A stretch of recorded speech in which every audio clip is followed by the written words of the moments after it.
నమస్కారం ఘంటారావానికి స్వాగతం. ముందుగా ప్రధాన అంశాలు.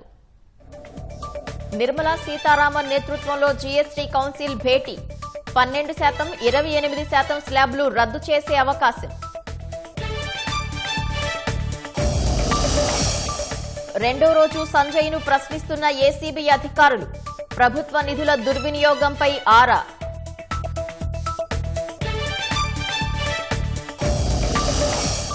అమరావతిలో నిర్మాణ పనులను పరిశీలించిన మంత్రి నారాయణ. వచ్చే మార్చి కల్లా అధికారుల భవనాలు పూర్తి చేస్తామని వెల్లడి.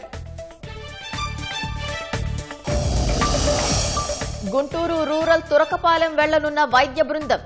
మిస్టరీ మరణాలపై పరిశోధించి ప్రభుత్వానికి నివేదిక.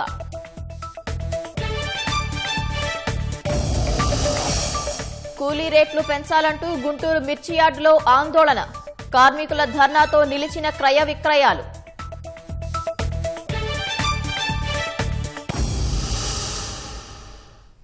కేంద్ర ఆర్థిక మంత్రి నిర్మలా సీతారామన్ అధ్యక్షతన కాసేపట్లో జీఎస్టీ మండలి సమావేశం కానుంది. అన్ని రాష్ట్రాలు, కేంద్రపాలిత ప్రాంతాలు ఆర్థిక మంత్రులు ఈ సమావేశాల్లో పాల్గొననున్నారు. కేంద్రం ప్రతిష్టాత్మకంగా భావిస్తున్న వస్తు సేవల పన్ను సంస్కరణలపై మండలిలో చర్చించనున్నారు. ప్రస్తుతం జీఎస్టీలో 5, 12, 18, 28% స్లాబులున్నాయి. వాటిని 5, 18% పరిమితం చేయాలని కేంద్రం ప్రతిపాదించింది. ఆగస్టు 15న స్వాతంత్ర్య దినోత్సవ ప్రసంగంలో ప్రధాని మోదీ జీఎస్టీ సంస్కరణల ప్రణాళికను ఆవిష్కరించారు. తర్వాత కేంద్ర ప్రభుత్వం సంస్కరణల బ్లూ ప్రింట్ను ప్రాథమిక పరిశీలన కోసం రాష్ట్రాల మంత్రుల బృందంతో పంచుకుంది. 12, 28% స్లాబులను తొలగించి 5, 18 స్లాబులకే పరిమితం కావాలన్న ప్రతిపాదనకు రాష్ట్రాల మంత్రుల బృందం ఆమోదం తెలిపింది. జీఎస్టీ సంస్కరణల వల్ల తమకు వాటిల్లే నష్టానికి పరిహారం ఇవ్వాలని రాష్ట్రాలు, కేంద్రపాలిత ప్రాంతాలు కేంద్ర ప్రభుత్వాన్ని కోరుతున్నాయి. కర్నూలు జిల్లా కోడుమూరు మండలం పుల్లకుర్తిలో దారుణం జరిగింది. కన్న తండ్రినే కొడుకు అత్యంత కిరాతకంగా హతమార్చాడు. ఎమ్మిగనూరు ఆర్టీసీ డిపోలో రామాచారి డ్రైవర్ గా పనిచేస్తున్నాడు. ఈయన కొడుకు వీరాస్వామి. రామాచారి రాత్రి నిద్రపోతున్న సమయంలో ఆయన కొడుకు వీరాస్వామి గదిలోకి ప్రవేశించి తండ్రిని రోకలి బండతో తలపై గట్టిగా బాదాడు. తీవ్ర రక్తస్రావంతో రామాచారి అక్కడికక్కడే ప్రాణాలు వదిలాడు. స్థానికుల సమాచారంతో పోలీసులు ఘటనా స్థలాన్ని పరిశీలించారు. నిందితుడిని అదుపులోకి తీసుకున్నారు. డ్రైవర్ ఉద్యోగం కోసమా లేక మరేదైనా కారణంతో తండ్రిని హత్య చేశాడా అనే కోణంలో విచారణ చేస్తున్నారు.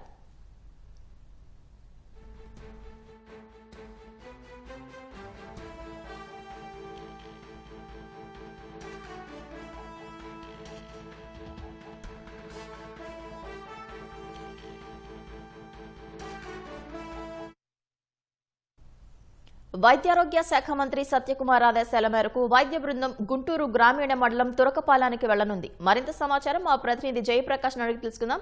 జయప్రకాష్, వైద్య బృందం తురకపాలెంలో ఏ పరీక్షలు చేయనున్నారు? నివేదిక ఎప్పటిలోగా ఇవ్వనున్నారు?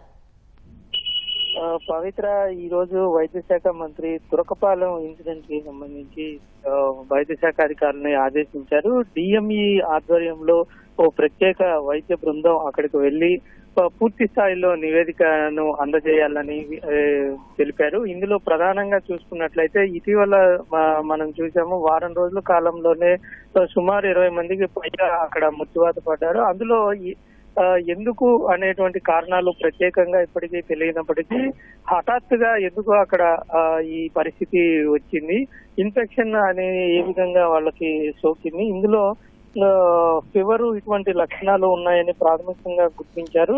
అయితే ఇంత భారీ ఎత్తున అనారోగ్యానికి గురవుతున్నా ఎందుకు అక్కడ ఉన్నటువంటి అధికారులు పట్టించుకోలేదు, అక్కడ పరిస్థితులు ఎలా ఉన్నాయి? ఇటీవల మనం చూసుకున్నట్లయితే ఈ వర్షం ప్రభావం, అదేవిధంగా కాలం మారుతున్నప్పుడు సాధారణంగా ఈ జ్వరము ఇటువంటివి రావటం సహజం. అయితే అక్కడ పారిశుద్ధ్య లోపం వల్ల ఇటువంటివి తలెత్తాయా అన్న కోణంలో కూడా వైద్య బృందం మొత్తం పర్యవేక్షించనుంది. అక్కడ ఉన్నటువంటి పరిస్థితులు, పారిశుద్ధ్యం, అదేవిధంగా వాళ్ళు తాగుతున్నటువంటి నీరు, ఆహారం ఇటువంటి వాటి శాంపిల్స్ ని కలెక్ట్ చేసి వాటి ల్యాబ్ కి పంపించనున్నారు. అదేవిధంగా అక్కడ ఉన్నటువంటి స్థానికులు ఎవరైతే ఇన్ఫెక్ట్ అయిన వాళ్ళు ఉన్నారో వాళ్ళందరికీ బ్లడ్ శాంపిల్స్ ఇవన్నీ నమూనాలు సేకరించి వాటిని ల్యాబ్ కి పంపి విశ్లేషించనున్నారు. వైద్య బృందం ఈ నివేదికలన్నీ కలిపి గతంలో ఏదైనా వచ్చిందా అనేటువంటి విషయాలు కూడా, అంటే గతంలో ఎటువంటి పరిస్థితులు అక్కడ ఉండేవి,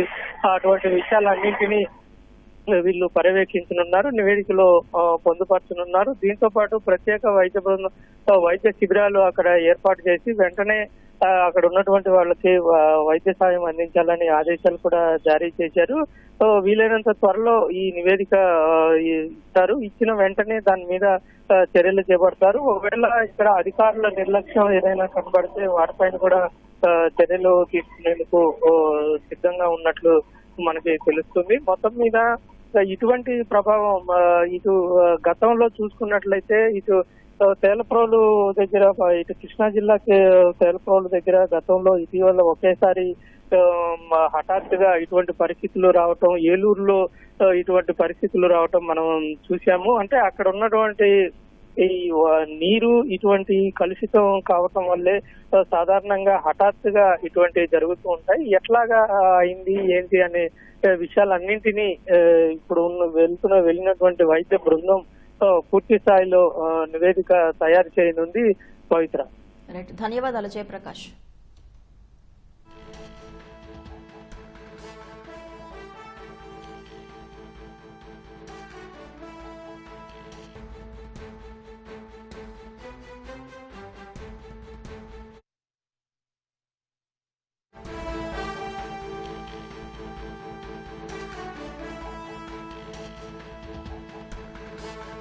తాజా అంశాన్ని చూస్తున్నాం. విశాఖ ఉక్కు కర్మాగారంలో జరిగిన భారీ చోరీ ఆలస్యంగా వెలుగులోకి వచ్చింది. 10 కోట్ల విలువైన కాపర్ ప్లేట్స్ అపహరణకు గురయ్యాయి. మరింత సమాచారం మా ప్రతినిధి ఆదిత్య పవన్ అడిగి తెలుసుకుందాం. ఆదిత్య పవన్, స్టీల్ ప్లాంట్ లో చోరీ ఎప్పుడు జరిగింది? నిందితులను అరెస్ట్ చేశారా? పవిత్ర, ఈ చోరీ సంఘటన సుమారుగా 6 రోజుల క్రితం జరిగింది. ఇవి 5 కాపర్ ప్లేట్లు. ఈ కాపర్ ప్లేట్లు కూడా వీటిని ఒక క్రేన్ సహాయంతో మాత్రమే తరలించగలం. ఒక ప్రాంతం నుంచి మరొక లారీలో పంపించాలన్నా ఒక క్రేన్ సహాయంతో మాత్రమే చేయగలం. అటువంటివి 5 ప్లేట్లని మొత్తం 5 ప్లేట్లని చోరీ చేశారు. ఈ చోరీ సంఘటన వెంటనే స్టీల్ ప్లాంట్ ఉన్నతాధికారులు స్టీల్ ప్లాంట్ పోలీస్ స్టేషన్ కి ఫిర్యాదు చేశారు. ఫిర్యాదు చేయడంతో దీని మీద దర్యాప్తు చేసినటువంటి గాజువాక క్రైమ్ విభాగము, స్టీల్ ప్లాంట్ సబ్ పోలీస్ విభాగం, అలాగే గాజువాక పరిసర ప్రాంత ఏసీపీ మొత్తం అంతా కూడా దీని మీద దృష్టి పెట్టారు. వారిని ఇందులో ఇప్పటి వరకు మొత్తం 3 అదుపులో తీసుకున్నట్టుగా చెప్తున్నారు. అయితే ప్రధానంగా చూసుకున్నట్టయితే వీటి విలువ 10 కోట్ల రూపాయల దాకా ఉంటుందని, ఈ కాపర్ ప్లేట్ల విలువ ఉంటుందని అంచనా వేస్తున్నారు. అయితే ఈ చోరీ చేసిన సమయంలో వీరు మొత్తం 5 ప్లేట్లలో 3 ప్లేట్లని చోరీ చేయగలిగారు. 2 ప్లేట్లని ఆ పక్కనే ఉన్న పొదలో వదిలివేయడంతో అక్కడ ప్రారంభమైంది ఈ చోరీ జరిగిందన్నట్టు సంఘటన బయటపడింది. అయితే దీని మీద పూర్తి దర్యాప్తు చేస్తున్నారు. స్టీల్ ప్లాంట్ లోపల కూడా ఎవరైనా సహకరించారా అనే అంశం మీద కూడా దర్యాప్తు సాగుతోంది.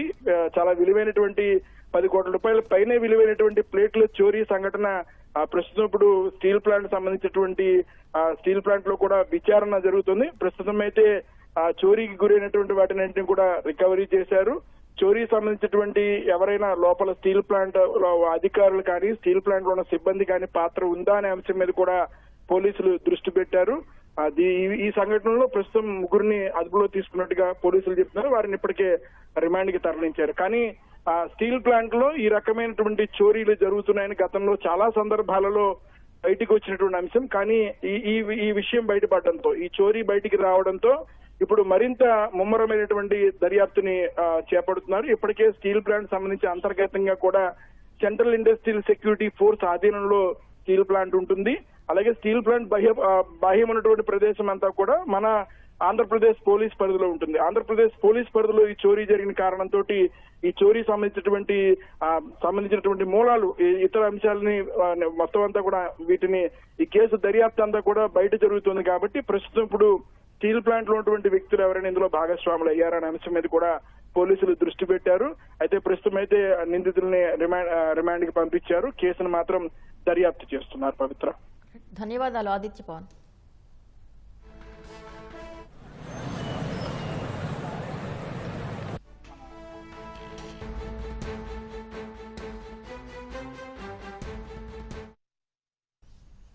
ఆర్పీఎస్ అధికారి సంజయ్ ను రెండో రోజు కస్టడీలోకి తీసుకుని ఏసీబీ అధికారులు విచారిస్తున్నారు. ప్రభుత్వ నిధుల దుర్వినియోగంపై సంజయ్ ను అధికారులు ప్రశ్నిస్తున్నారు.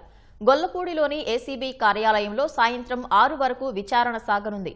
ఉదయం విజయవాడ జీజీహెచ్లో సంజయ్ కు వైద్య పరీక్షలు నిర్వహించి ఏసీబీ కార్యాలయానికి తరలించారు.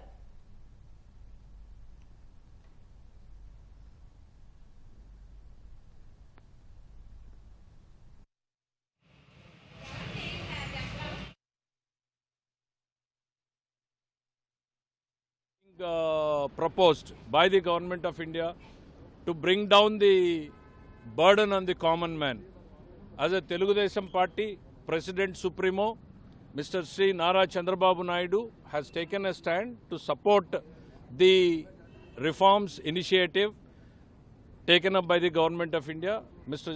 Naidu claims that this is going to be a major step in reviving the poor man's economy, further upbringing the positive change in their lives. In addition to that, it will also expand the Indian economy. So, the Telugu Desam Party, headed by Mr. Chandrababu Naidu, has taken a decision to support positively the GST reforms which are being proposed by the government of India. Thank you. So what about revenue losses, sir? How will you ensure that the revenue losses are met, and also how will the people of the country actually get the benefit of this? Yeah, the country gets to benefit. For example, I am not quoting anything officially. If the prices are coming down from 28% to 18% or 5%, definitely it is going to save them a 15%, which is going to, have their savings increase and their What about surplus. a mechanism to ensure that this rate reduction is actually trickled down? We all, our intention, see, any reform which is being brought is with a good intention that this is passed on to the customer and consumer ultimately. We all have the common intention, right from government of India to all the participating states, maybe including the opposition. We have no second stand on the passing on the benefits to the end consumer. What about revenue losses? How will you meet? That depends on the state. See, we assume that the states are going to get lower the tariff, higher the revenue. There are multiple economic models. Let's see how this is one major reform which needs to be welcomed by one and all in the country. So you need a compensation or not? Yeah, I am Payawal Keshav, Finance Minister of Andhra Pradesh. Yeah. Sir, are you supporting additional levies? Are you also supporting additional levies? కేంద్ర ఆర్థిక మంత్రి నిర్మలా సీతారామన్ అధ్యక్షతన GST మండలి సమావేశమైంది. అన్ని రాష్ట్రాలు, కేంద్రపాలిత ప్రాంతాల ఆర్థిక మంత్రులు ఈ సమావేశంలో పాల్గొన్నారు. కేంద్రం ప్రతిష్టాత్మకంగా భావిస్తున్న వస్తు సేవల పన్ను సంస్కరణలపై మండలిలో చర్చించనున్నారు. ప్రస్తుతం జీఎస్టీలో 5, 12, 18, 28% స్లాబ్లు ఉన్నాయి. వాటిని 5, 18% పరిమితం చేయాలని కేంద్రం ప్రతిపాదించింది. ఆగస్టు 15న స్వాతంత్ర దినోత్సవ ప్రసంగంలో ప్రధాని మోదీ జీఎస్టీ సంస్కరణల ప్రణాళికను ఆవిష్కరించారు. తర్వాత కేంద్ర ప్రభుత్వం సంస్కరణల బ్లూ ప్రింట్ను ప్రాథమిక పరిశీలన కోసం రాష్ట్రాల మంత్రుల బృందంతో పంచుకుంది. 12, 28% స్లాబ్లను తొలగించి 5, 18 స్లాబులకే పరిమితం కావాలన్న ప్రతిపాదనకు రాష్ట్రాల మంత్రుల బృందం ఆమోదం తెలిపింది. జీఎస్టీ సంస్కరణల వల్ల తమకు వాటిల్లే నష్టానికి పరిహారం ఇవ్వాలని రాష్ట్రాలు, కేంద్రపాలిత ప్రాంతాలు కేంద్ర ప్రభుత్వాన్ని కోరుతున్నాయి.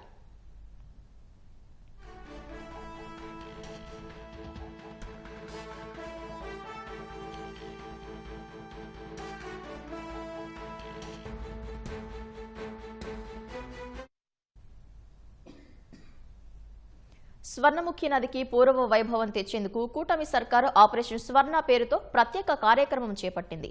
తిరుపతి నగరాభివృద్ధి సంస్థ, రెవెన్యూ, పోలీస్, ల్యాండ్ సర్వే శాఖలతో పాటు నగర పురపాలిక సంస్థల సమన్వయంతో ఆపరేషన్ స్వర్ణను చేపట్టింది. ఈ నేపథ్యంలో ఆపరేషన్ స్వర్ణ తీరుతెన్నులు, స్వర్ణముఖి నది పరిరక్షణకు ప్రభుత్వం చేపడుతున్న చర్యలపై తుడా చైర్మన్ దివాకర్ రెడ్డితో మా ప్రతినిధి నారాయణప్ప ముఖాముఖి.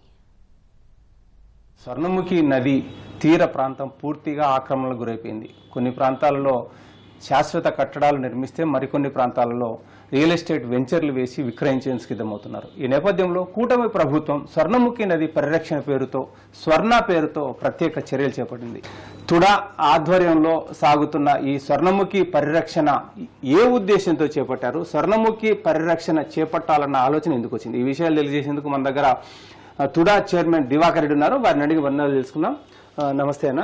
ఈ స్వర్ణముఖి నది పరిరక్షణ అన్నది చాలా అద్భుతమైన ఆలోచన. అసలు ఈ ఆలోచన ఎవరికి వచ్చింది? స్వర్ణముఖి నది పరిరక్షణ చేయాలన్న అభిప్రాయం మీకు ఎందుకు కలిగింది? గత ప్రభుత్వంలో నది కూడా అమ్మేశారు. దానివలన 2021 సంవత్సరంలో వరదలు వచ్చాయి తిరుపతిలో. ఈ నదిలో ఏవైతే ఇల్లీగల్ కన్స్ట్రక్షన్స్ కట్టేసి ఉన్నారో వీటన్నీ కూలిపోయినాయి, ప్రాణాలు పోయినాయి, వచ్చేటిపోయిన ట్రాన్స్పోర్ట్ అంతా పోయింది. అట్లాంటి పరిస్థితి ఫ్యూచర్లో ఎప్పుడు రావుంది. నెక్స్ట్ జనరేషన్స్ పిల్లలందరూ, మన పిల్లలు, వాళ్ళ పిల్లలందరూ బాగుండాలంటే నేచర్ మనం కాపాడాల్సిన బాధ్యత మనందరిది. డ్రోన్తో అప్డేటెడ్ టెక్నాలజీతో సర్వేలు చేయాలా, మంచిగా కాపాడాలా అనే ఒక సిద్ధాంతంతో ఈరోజు ఈ స్వర్ణముఖి రివర్ని ఆపరేషన్ స్వర్ణ అనే ఒక పేరు పెట్టి, అమ్మవారి పేరు పెట్టి ఈ నదిని ప్రజలందరికీ కూడా ఈ నదిలో పుణ్యస్నానం చేయాలనేసి మేము అందరం కూడా కోరుకుంటున్నాం. ఈ ఆక్రమణలను అరికట్టడానికి ఎన్నో అవాంతరాలు ఎదురే అవకాశం ఉంది. చాలా ప్రముఖులు ఆక్రమించారన్న విమర్శలు, ఆరోపణలు ఉన్నాయి. వాటిని ఎలా ఎదుర్కొంటారంటారు? ప్రముఖులు నదిని కబ్జా చేసేవాడు ప్రముఖుడు అసలు కాడు. నదిని కబ్జా చేసేవాడు ఒక చీటర్, ఒక దొంగ, ఒక 420, ఒక భూ కబ్జాదారుడు. సో కాబట్టి ఈరోజు రాష్ట్రంలో పార్టీలకి అతీతంగా ఎవరున్నా కూడా మా ముఖ్యమంత్రి చంద్రబాబు గారు చెప్పింది ఒకటే, ఖచ్చితంగా నదిని కాపాడాలా. నదిలో ఎవరు ఆక్యుపై చేస్తున్నా ఎటువంటి పరిస్థితుల్లో దాంట్లో మనం కాంప్రమైజ్ అయ్యే పరిస్థితి లేదు. ఇంకా దీనికి ఎవరు మంచి ఆఫీసర్, దీనికి సపరేట్ ఒక ఆఫీస్ని అలాట్ చేసి దీన్ని సక్సెస్ఫుల్గా దీన్ని డ్రైవ్ చేసే విధంగా కూడా మేము 100% ప్రయత్నం చేసే విధంగా కూడా దీన్ని చేస్తాం. వాటర్ బాడీస్ డెవలప్ చేసేందుకు ఏమైనా ప్రణాళికలు ఉన్నాయంట? ఈరోజు తిరుచానూరులో ఒక ఘాటు పెట్టి, ఒక ఘాటు 200 నుంచి 300 మీటర్ల నుంచి ప్లాన్ చేసుకొని ఆ ఘాట్లో ఆపకి ఈ పక్క చెక్ డ్యామ్స్ కట్టి ఒక బ్యూటిఫికేషన్గా చేసి ఒక అందంగా తిరుచానూరు టెంపుల్కి వచ్చేటువంటి భక్తుల్ని ఆ నదిలో నది స్నానం చేసి అమ్మవారిని దర్శనం చేసుకోబోయే విధంగా దాన్ని డిజైన్ చేయాలనేదే ఒక ముఖ్య ఉద్దేశం. అంటే మనకి యోగిమల్లవరం దగ్గర కావచ్చు, అట్లేదు గుడిమల్లం దగ్గర కూడా పరాశరేశ్వర ఆలయం, పరశురామేశ్వర ఆలయాలు కూడా శైవక్షేత్రాలు చాలా పురాతన ఆలయాలు. ఆ ప్రాంతాల్లో కూడా ఈ అమ్మవారి ఆలయం సమీపంలో చేసినట్టే అక్కడ ఏదైనా ప్రణాళికలు ఉన్నాయా? దానికి సంబంధించినటువంటి పీఠాధిపతులతో మాట్లాడతాము, గురూజీలతో మాట్లాడతాము. వాళ్ళందరూ సలహాలు తీసుకొని వాళ్ళందరూ సలహాల మేరకు ఏం చేస్తే మంచి జరుగుతుంది ప్రజలకు అనే ఒక నిర్ణయంతో, ప్రజలకు ఏ చేస్తే మంచి జరుగుతుంది అదే నిర్ణయం మేము తీసుకుంటాము. సో అంటే ఇప్పుడు ఈ ఆలయం మనకు స్వర్ణముఖి నది తీర ప్రాంతంలో కొంతమంది మోసగాళ్ళు, అమాయకులను తక్కువ మొత్తాలు పెట్టి కొనుగోలు చేసిన వ్యక్తులు ఉండొచ్చు, లేకపోతే పొదుపు చేసిన మొత్తాలతో స్థలాలు కొనుక్కొని ఉండొచ్చు. అట్లాంటి వాళ్ళందరివి మీరు ఇప్పుడు స్వర్ణముఖి నది పరిరక్షణ సమయంలో వాటిని తొలగించేసి ఆ స్థలాలు స్వాధీనం చేసుకుంటే ప్రభుత్వం వారందరూ పూర్తిగా నిరాశ్రయ అయ్యేందుకు అవకాశం ఉంది కదా. వారికి ఏమైనా పరిహారం ఇచ్చే విషయం కానీ, లేకపోతే వారికి ప్రత్యామ్నాయ ఏర్పాట్లు కానీ ఏమైనా ప్రభుత్వం ఆలోచిస్తుందా? వాస్తవంగా దాంట్లో మీరు చెప్పిన విధంగా నిజంగా ఎవరైనా బీదవాళ్ళు ఉన్నారా, నిజంగా బీదవాళ్ళు ఉంటే వాళ్ళకి కూడా ఎటువంటి హాని జరగకుండా, వాళ్ళ ఫ్యామిలీస్కి ఏమి ఇబ్బందులు జరగకుండా ప్రభుత్వం డిస్కస్ చేసి వాళ్ళకి వేరే చోట ఎక్కడైనా సైట్ అలాట్మెంట్ చేసే విధంగా అదొక ప్రణాళిక తీసుకుంటాను. అదేవిధంగా వాంటెడ్గా ఎవరైనా కూడా రియల్టర్స్ కావచ్చు, పొలిటికల్ లీడర్స్ కావచ్చు, ఇంకెవరైనా కావచ్చు ఆక్యుపై చేసుకుంటే మాత్రం అవన్నీ కూడా తీసేయడం జరుగుతుంది. ఈ వీటికి నిధుల సమీకరణ ఎలా సాధ్యమవుతుందంటే సుమారుగా 300 నుంచి 400 కోట్ల రూపాయలు ఒక సంవత్సరం నుంచి 1.5 సంవత్సరం లోపల జనరేట్ చేసే విధంగా మన ల్యాండ్స్ ఐడెంటిఫై చేయడం జరిగింది. కొంత డబ్బు టీటీడీ వాళ్ళ రిక్వెస్ట్ చేసి వాళ్ళ దగ్గర, ఎందుకంటే అది మన తిరుచానూరు టెంపుల్ టీటీడీ అండర్ కంట్రోల్లో కూడా వస్తుంది కాబట్టి టీటీడీ దగ్గర నుంచి కూడా కొంత చేసుకుంటే భక్తులు ఈరోజు ప్రపంచంలో ఇట్లాంటి మంచి పనులకు డోనర్స్ చాలా మంది ఉన్నారు. ఆల్రెడీ కొంతమందితో పెద్ద ఇండస్ట్రియల్స్తో డిస్కషన్ చేయడం కూడా జరిగింది. మేమందరం కూడా దాన్ని సపోర్ట్ చేస్తామని చెప్పారు. టైం బౌండ్ ఏమైనా పెట్టుకున్నారా? ఎప్పుడు ప్రారంభిస్తారా? ఎంతలోపు ముగించేందుకు అవకాశం ఉందంటారు? నవరాత్రి లోపల ప్రారంభించాలని అనుకుంటున్నాము. సర్వీస్ టీమ్స్ అంతా డిస్కషన్ జరుగుతున్నాయి. ఎంత త్వరగా వీలైతే అంత త్వరగా కంప్లీట్ చేసే దానికోసం క్లైమేట్ కూడా అనుకూలించాలి కాబట్టి, రాబోయేటువంటి వానాకాలం కాబట్టి ఎంత ఫాస్ట్గా వీలైతే అంత ఫాస్ట్గా దాన్ని కంప్లీట్ చేసే కోసం ప్రయత్నం చేస్తాం. స్వామివారి పాదాల చెంత ఉద్భవించి నెల్లూరు జిల్లాలోని సముద్రంలో కలిసే ఈ స్వర్ణముఖి నది ప్రాంత పరిరక్షణ కోసం ప్రభుత్వం కట్టుబడి ఉందని, ప్రత్యేక చర్యలు చేపడుతుందని, అదేవిధంగా ఆక్రమణను తొలగించడమే కాకుండా స్వర్ణముఖి నది తీర ప్రాంతంలో వెలిసిన శైవ క్షేత్రాలు కావచ్చు, లేకపోతే పద్మావతి అమ్మవారి వద్ద కావచ్చు, నదిని సుందరీకరించి భక్తులకు నదీ స్నానం అందుబాటులోకి తీసుకొచ్చేందుకు చర్యలు చేపడుతున్నామని, ప్రభుత్వంపై భారం పడకుండా అటు దాతల ద్వారా కానీ లేదా ఇటు తుడా నిధుల ద్వారా కానీ ఈ స్వర్ణముఖి నది సుందరీకరణ చేపడుతున్నామన్న అభిప్రాయం చైర్మన్ వ్యక్తం చేస్తున్నారు. కెమెరామెన్ భాస్కర్తో వి నారాయణప్ప, ఈటీవీ న్యూస్, తిరుపతి.